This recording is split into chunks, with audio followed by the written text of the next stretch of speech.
Presidente do Supremo, ministra Carmen Lúcia, nega pedido de deputado substituído na Comissão de Constituição e Justiça da Câmara para voltar à CCJ. E você vai ver também.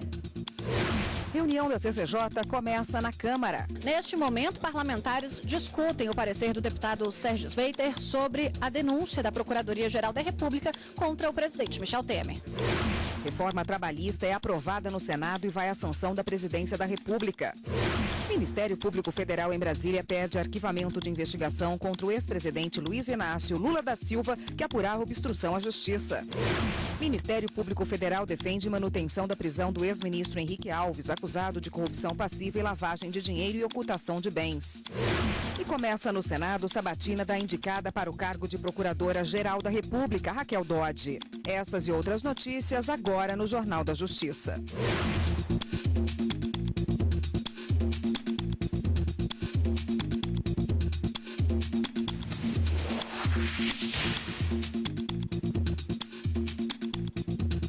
Olá, boa tarde para você. A Comissão de Constituição e Justiça da Câmara Federal discute neste momento a denúncia contra o presidente Michel Temer de corrupção passiva. Após a manifestação da defesa de Temer, houve um pedido de vista coletivo e a votação do parecer foi retomada hoje, às 11 da manhã. Cada um dos membros da CCJ, suplentes e outros parlamentares vão poder se manifestar. A repórter Evne Araújo acompanha e tem as informações. Boa tarde, Evne. Oi, Érica, boa tarde. O parecer do relator, o deputado Sérgio Sveiter, foi apresentado na segunda-feira e é favorável ao prosseguimento do processo. A defesa do presidente Michel Temer foi ouvida na segunda-feira também e houve um pedido de vista coletivo. As discussões foram retomadas agora há pouco aqui na Comissão de Constituição e Justiça. Esses detalhes a gente acompanha agora na reportagem. A expectativa dos parlamentares é que a fase de discussão se estenda por mais de 40 horas. Terão direito a se pronunciar os 66 integrantes titulares da CCJ, os 66 suplentes e mais 40 deputados que não compõem a comissão. Cada titular e cada suplente vai ter 15 minutos para se manifestar. Os não membros, 10 minutos cada. Após a fase de discussão, o parecer do relator será submetido à votação nominal, com o resultado no painel eletrônico. Para ser aprovado, o relatório precisa de maioria simples, metade dos votos mais um, com no mínimo 34 deputados presentes na sessão. Independentemente do resultado, a denúncia segue para o plenário da Câmara.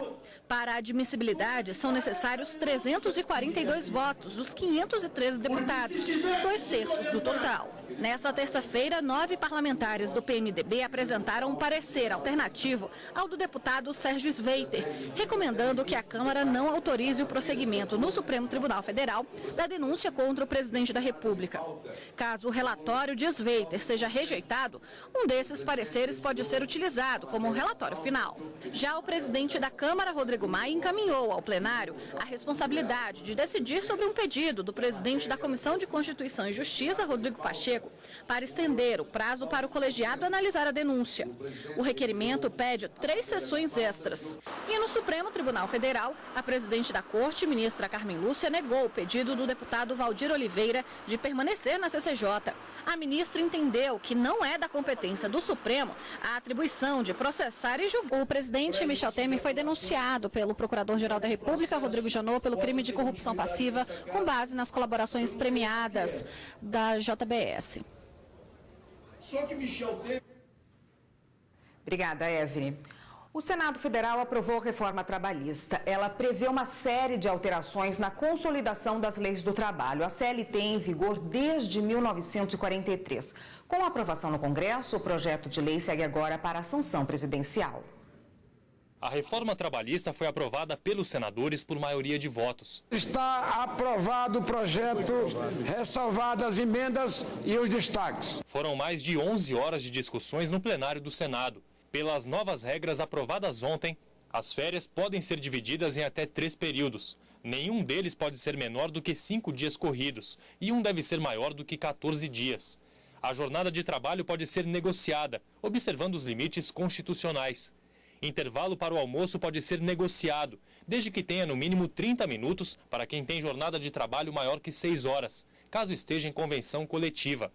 Os acordos coletivos agora passam a ter força de lei. Acordos coletivos também poderão determinar a troca do dia de feriado. Banco de horas só pode ser definido por acordo ou convenção coletiva. A reforma cria o trabalho intermitente, que permite a contratação de funcionários sem horário fixo de trabalho, ganhando de acordo com o tempo que trabalharem. O trabalho em casa também foi regulamentado. A contribuição sindical não é mais obrigatória.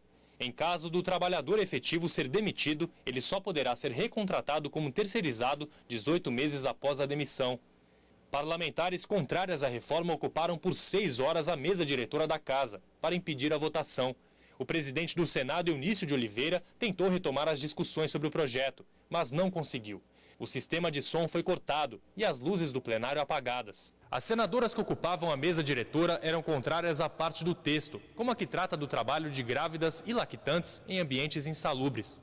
Com o objetivo de fazer mudanças no texto encaminhado pela Câmara dos Deputados, foram propostas 3 mudanças, todas rejeitadas pelos senadores. Com a reforma trabalhista aprovada na Câmara dos Deputados e no Senado Federal, agora o projeto de lei segue para a sanção do presidente da República. Sancionada, a lei entra em vigor em 4 meses. Caso haja algum veto, o projeto retorna à Câmara dos Deputados. O procurador Ivan Marques, da Procuradoria da República em Brasília, pediu à Justiça Federal o arquivamento do procedimento investigatório criminal que apurava se o ex-presidente Luiz Inácio Lula da Silva teria atrapalhado as investigações da Operação Lava Jato. Se o juiz concordar, o caso será arquivado. O ex-senador Delcídio do Amaral havia acusado o ex-presidente Lula de tentar prejudicar as investigações. Delcídio afirmou, em colaboração premiada, ter sido convidado juntamente com os senadores Edson Lobão e Renan Calheiros para uma reunião no Instituto Lula em São Paulo em 2015, com o objetivo de impedir o andamento da Lava Jato. O procurador da República, Ivan Cláudio Marques, responsável pelas investigações, concluiu que não há indícios suficientes de que o ex-presidente Lula tenha cometido obstrução de justiça. O Ministério Público Federal na Bahia denunciou 6 pessoas por fraudes contra o Banco do Nordeste. Os bens dos acusados já foram bloqueados pela Justiça para cobrir o prejuízo de mais de 7 milhões de reais dado aos cofres públicos. O dinheiro foi concedido pelo Banco do Nordeste para a suposta construção de 2 barcos de pesca para uma cooperativa em Itacaré, que estava inativa. O MPF pede a pena de 2 a 6 anos aos denunciados. O STJ revogou uma liminar que suspendia um concurso público para cartórios em Pernambuco. O edital para tabeliães escolherem cartórios de registro ou de notas em Pernambuco foi suspenso após uma lei estadual de 2011 ter desmembrado repartições que funcionavam juntas e aberto um concurso para preencher as vagas. A Associação dos Notários e Registradores do Estado entrou com mandado de segurança na Justiça Pernambucana, questionando a validade do concurso. O ministro Og Fernandes negou o recurso e a liminar que suspendeu o concurso foi cassada. O certame já está em fase final. A procuradora Raquel Dodge foi sabatinada pela manhã no Senado. Ela foi escolhida pelo presidente Temer para ocupar o cargo de Procuradora-Geral da República no lugar de Rodrigo Janot, que sai em setembro. Raquel Dodge chegou na hora marcada. No caminho até o local da sabatina, a Comissão de Constituição e Justiça do Senado disse que estava tranquila. Já na CCJ, e antes de responder às perguntas dos senadores, a procuradora fez uma fala de 10 minutos. Depois de passar pela CCJ, a indicação ainda precisa ser confirmada aqui pelo plenário do Senado com votação secreta. O resultado deve sair ainda hoje. Se aprovada, Raquel Dodge assume a procuradoria no dia 18 de setembro e vai ser a primeira mulher a comandar a PGR. Já são 30 anos de trabalho no Ministério Público. Dodge é subprocuradora-geral da República e atua no Superior Tribunal de Justiça na área criminal. Outra área de forte atuação é a defesa dos direitos humanos. Ela é mestre em Direito pela Universidade de Harvard, nos Estados Unidos, e no currículo esteve à frente da Operação Caixa de Pandora, que em 2009 prendeu o então governador do Distrito Federal, José Roberto Arruda. O presidente Michel Temer escolheu o nome de Raquel Dodge da lista com 3 opções indicadas pela Associação Nacional dos Procuradores da República. E você vai ver no próximo bloco do Jornal da Justiça. Que legislação vale na hora de discutir demandas relativas a direito imobiliário? Saiba daqui a pouco, voltamos em instantes.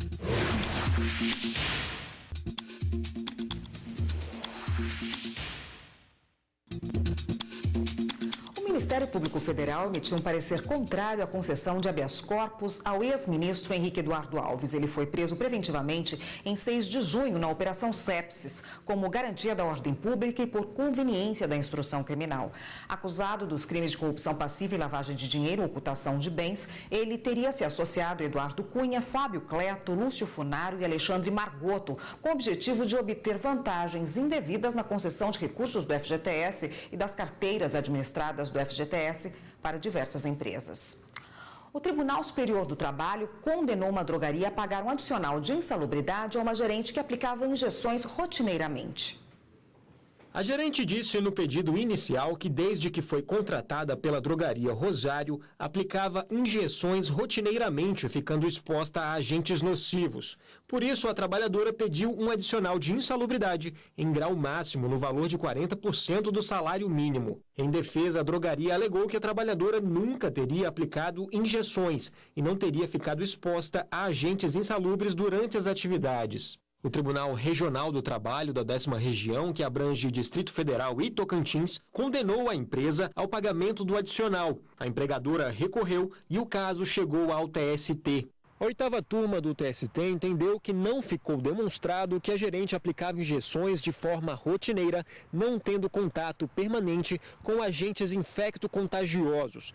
Portanto, o adicional não deveria ser pago à trabalhadora. A trabalhadora recorreu então à seção 1 de dissídios individuais. O relator do processo, o ministro Aloísio Correia da Veiga, ressaltou a existência de laudo que demonstrou o trabalho insalubre da empregada. A turma entendeu que não havia direito ao adicional de insalubridade em razão da eventualidade. Na realidade, não há tese nenhuma sobre eventualidade e constatado que se trata realmente de empregado que aplica injeções. Por maioria, os ministros aceitaram o recurso da gerente e condenaram a empresa ao pagamento do adicional de insalubridade em grau médio, no valor de 20% do salário mínimo. Mudar de casa, comprar um imóvel, procurar um apartamento para alugar ou até mesmo oferecer algum imóvel para venda ou locação. São situações comuns no dia a dia, né? E sempre geram algum tipo de dúvida. O direito imobiliário é o tema da nossa conversa hoje. E para falar sobre esse assunto, está aqui no estúdio o advogado Délcio de Oliveira Júnior. Boa tarde. Boa tarde. Doutor, inadimplência, né, no aluguel, uma dúvida muito frequente das pessoas aí, de tanto quem vai locar um imóvel, quanto quem vai oferecer o imóvel para locação, se essa pessoa não pagar, ficar inadimplente por um tempo, como se dá a ação de despejo nesse caso? Nós temos algumas condições. Com a alteração da Lei 8.245 de 91, foi estabelecido formas de garantia para a locação. Dependendo da garantia da locação, é que se vai fazer a operacionalização ou não da ação e de que forma que vai ser feita. Mas, em regra, a questão é, tornou-se inadimplente, o proprietário deve notificar o inquilino para que ele efetue o pagamento. Estando ele constituído em mora, o proprietário, teoricamente, já pode ir à justiça requerer o recebimento e também, dependendo da situação, até a desocupação do imóvel. Se tiver fiador aí, é o locador ou o locatário, aliás, ou a pessoa que fiou o imóvel ali que responde? Eles são solidariamente responsáveis, tanto é que o contrato já dispõe isso. O proprietário do imóvel ele vai acionar tanto o inquilino quanto o fiador para que efetivamente os dois possam responder solidariamente. Aquele que tiver melhores condições financeiras no momento é que fará o pagamento. Como é que entra o papel da imobiliária, já que a pessoa às vezes coloca seu imóvel ali na imobiliária para alugar e a imobiliária que faz todo esse procedimento? Qual que é o papel da imobiliária nesse caso? A imobiliária ela é uma empresa especializada no ramo de locação e de transações imobiliárias. E, para tanto, ela tem que ter registro, inclusive, no Conselho Regional de Corretores de Imóveis. Daí, ela tem obrigações e deveres. Então, a imobiliária é quem, efetivamente, detém a expertise para tanto. Daí, o que normalmente acontece? A imobiliária ela tem requisitos já pré-estabelecidos para que se possa fazer a locação. Esses requisitos, muitas vezes, e normalmente, mitigam os perigos do proprietário não receber o seu aluguel ou ter um prejuízo de condomínio, IPTU e outras despesas correlatas. Então, a imobiliária é muito importante para esse momento, desde que ela seja uma imobiliária capacitada e séria, porque senão ela vai causar um prejuízo em vez de trazer uma solução. Essas exigências, né, que são feitas na hora de locar um imóvel, há algum limite para elas? Ou a imobiliária ou o proprietário do imóvel estão livres para fazer qualquer tipo de exigência? Digo, fiador, número de fiadores, 1 ou 2, valor de quanto ganha o fiador, se tem imóvel no local ou não, e até mesmo o número de parcelas de aluguéis adiantados que você tem que pagar no caso de um contrato de calção, por exemplo. Inicialmente, todo contrato ele é regido pelo próprio Código Civil e pela Lei 8.245. E o contrato deve ter um equilíbrio, não se pode fazer um desequilíbrio contratual, porque o Código Civil estabelece que qualquer cláusula que venha trazer um desequilíbrio contratual, eventualmente o magistrado pode dar a essa cláusula o equilíbrio necessário. Então, existem várias formas de garantia de locação. Nós temos a fiança, nós temos a calção-fiança, nós temos o adiantamento de valores, nós temos o depósito. Então, essas condições todas que estabelecem quanto e de que forma será feita a garantia locatícia. O fiador, normalmente, ele tem que ser uma pessoa, ele deve ser uma pessoa que tenha propriedade privada, né? Ele tem que ser proprietário de algum imóvel, porque a própria lei estabelece que, entendo o fiador um bem, mesmo ele sendo um bem de família, aquele bem irá responder por sua dívida. Então, é necessário que o proprietário, ele exija um fiador com bem, e, efetivamente, se esse proprietário for casado, a esposa também tem que assinar o contrato, porque senão não tem valor a garantia dada. As imobiliárias, elas têm alguns padrões. Algumas pessoas preferem, inclusive, não oferecer garantia. E hoje o não oferecimento da garantia, teoricamente, dá celeridade ao processo, porque um processo com garantia, o juiz vai determinar que se faça o pagamento ou que se efetive a saída. Mas um imóvel sem garantia, o juiz vai dar uma liminar determinando que a pessoa desocupe o imóvel no prazo de 15 dias. E esse imóvel, se o inquilino não fizer o pagamento dentro desse prazo, ele será despejado do imóvel sumariamente. Então, a não garantia hoje facilita a retomada do imóvel. A garantia não. A garantia ela já leva para um outro caminho que às vezes dificulta judicialmente a retomada do imóvel. Uma imobiliária ela deve oferecer mais de uma opção para quem vai alocar um imóvel ou isso fica a caráter dela? Isso é uma questão de relação, efetivamente, de comercial. Não existe uma obrigatoriedade de oferecer mais de um ou não. Em regra, a imobiliária oferece vários imóveis. E aquele futuro inquilino, aquele potencial, aquela pessoa que vai querer morar de aluguel, que vai escolher qual o melhor se adequa, quais os custos. E é muito importante saber que quando a pessoa vai alugar um imóvel, principalmente em condomínio, se a taxa condominial se adequa à sua necessidade. Ele tem que fazer essa conta. Porque no estado de São Paulo, por exemplo, algumas localidades, o valor da taxa condominial está superando o valor do aluguel. Então, a pessoa tem que levar em consideração o IPTU, a taxa de condomínio e o aluguel em si para verificar se sua situação financeira é adequada àquela locação. Tá ótimo. A gente continua nesse assunto no próximo bloco. Só um minutinho, por favor. E você vai ver no próximo bloco do Jornal da Justiça. Superior Tribunal de Justiça nega pedido de liberdade a homem preso acusado de matar usuários de drogas em São Paulo. A gente volta já já.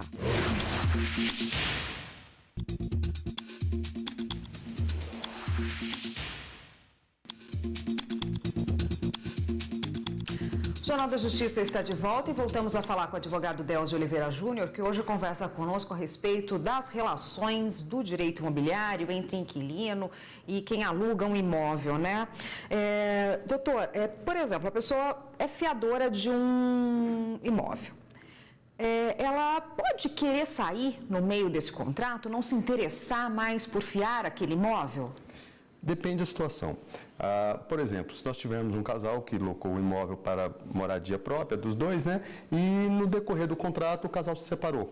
O fiador é ligado ou ao marido ou à esposa. E quem permaneceu no imóvel não foi aquela pessoa que o fiador era ligado. Então ele pode realmente denunciar a sua fiança, informando que não mais pode permanecer como fiador.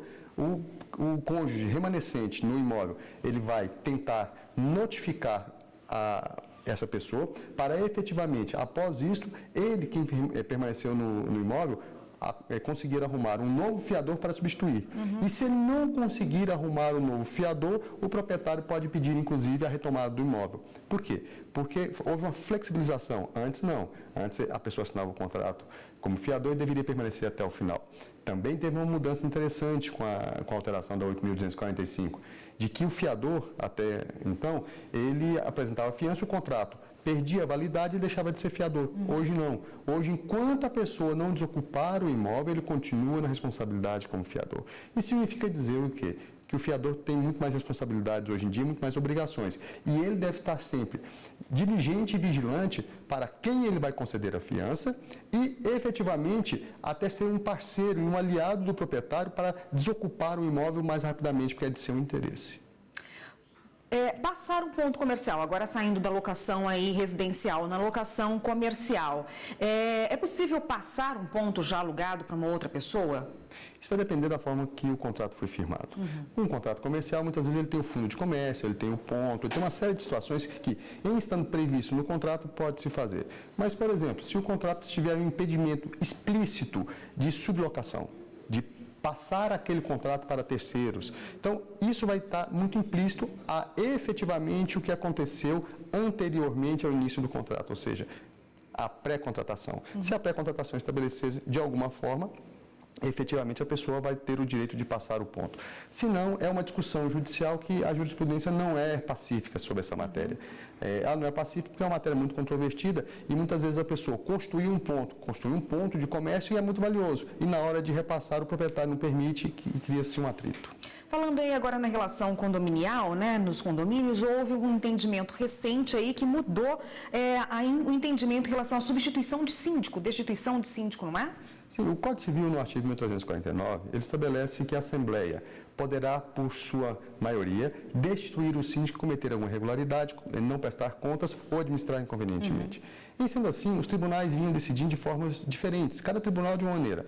E o Tribunal de São Paulo entendeu que a aplicação era a maioria simples dos presentes em Assembleia. Ou seja, estando 10 pessoas em Assembleia, 6 poderiam destituir o síndico. O Tribunal do Rio de Janeiro entendia que não, que era a maioria absoluta da edificação. Então, um prédio com 100 unidades precisaria de 51 votos para efetivamente destituir o síndico. O STJ, fazendo o cotejamento da divergência de jurisprudência, entendeu que a tese de São Paulo era mais favorável para essa questão. Desde que, motivada a destituição do síndico, utilize-se a maioria simples. Então, numa edificação com 1.000 unidades, que é normal esses condomínios clubes hoje, se nós tivermos 30 pessoas dentro de uma assembleia, e essas 30 pessoas, efetivamente, dessas 30 pessoas, 16 votarem pela destituição, ele sim estará destituído, desde que tenha uma motivação para tanto.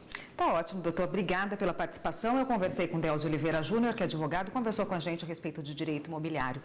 Obrigada, doutor. Sempre às ordens. Até uma próxima. Até uma próxima. O Superior Tribunal de Justiça nega pedido de liberdade a um homem preso acusado de matar usuários de drogas em São Paulo. O homem está preso desde março de 2016 por homicídio triplamente qualificado e associação criminosa. Ele é acusado de fazer parte de uma quadrilha organizada que comandava uma comunidade na capital paulista.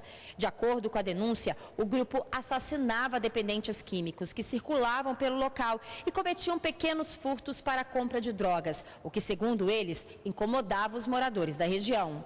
A defesa já havia pedido a liberdade do acusado junto ao Tribunal de Justiça de São Paulo, o que foi negado. Um novo pedido foi apresentado ao STJ, onde a defesa alegou excesso de prazo e demora na conclusão do processo. A presidente do tribunal, ministra Laurita Vaz, analisou o caso e negou a revogação da prisão. Na decisão, a ministra destacou que a jurisprudência do tribunal não reconhece como ilegal o excesso de prazo se a demora para a conclusão do processo é razoável diante da necessidade de elucidação do crime. Este advogado explica que a prisão preventiva não possui prazo de duração determinado em lei. Não existe prazo, né? Diferente da prisão temporária, que são 5 dias mais 5, e nos casos de crimes de 11 vai 30 dias mais 30 dias. Porque esse é um período em que normalmente se busca, nas investigações, a colheita de provas documentais, provas testemunhais. Esse tipo de crime ainda não foi completamente elucidado, porque ainda remanesce dúvidas na instrução criminal. O que fazer quando um produto chega ao mercado com defeito? O artigo 5º desta semana fala sobre o recall. é quando um fornecedor chama o consumidor para a troca ou reparo do produto comprado. Essa ação está prevista no Código de Defesa do Consumidor. Apesar de ser mais comum em relação aos carros, todos os produtos comercializados são alcançados pela lei. O artigo 5º vai ao ar logo mais às 8 horas, às 8h30 da noite, aliás. Esta edição do Jornal da Justiça fica por aqui. Outras notícias do Judiciário você acompanha no Jornal da Justiça, segunda edição, que começa às 6h30 da noite. Uma boa tarde para você, até amanhã.